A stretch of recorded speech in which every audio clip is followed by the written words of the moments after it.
just doing some pork chops on the grill for dinner. So stay tuned, follow along, check out how we do these things. At the end of the video, we're going to have some announcements coming up on some upcoming content that we're going to bring to you. So take your time, hit subscribe, and follow along. All right, so we are keeping it simple tonight. We are doing some pork chops on the grill here for dinner. These pork chops come from a local area producer that we have.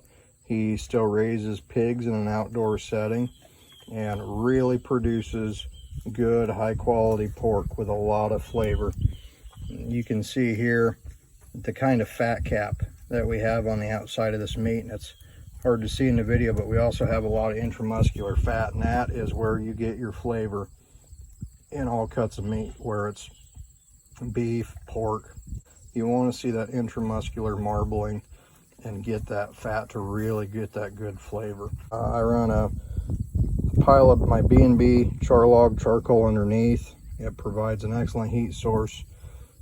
Salt, pepper, garlic, onion, nothing too over the top. By all means, if you have a favorite pre-made seasoning or mix of seasonings that you enjoy using, give it a try on them. So I like to go over direct heat to start with, just to kind of sear the outside of the pork chop.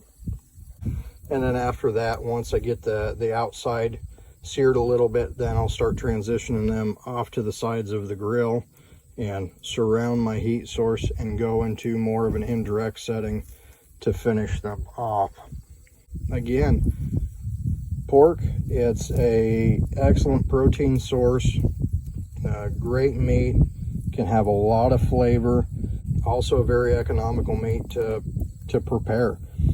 It's something that's pretty difficult to mess up. So stay tuned here, keep following along, and we will finish these. All right, folks, so we are getting these pork chops finished up.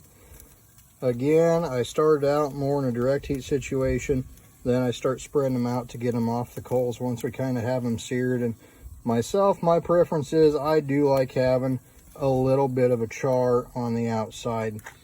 You can see our fat's starting to render down on these and getting nice and juicy. So I'm going to take these until an internal temp of 165, 170 to where there's no pink in them. With pork, I always like having it well done just for food safety issues. So again, I hope you enjoyed the video. Very simple to prepare, very tasty to prepare. Again, if you liked the video, please take time, hit subscribe and turn on notifications so you can stay up to date with our newest content. Now, for the special announcement on new content coming out. This weekend, we're going to go to a very large tailgate here at the college football stadium.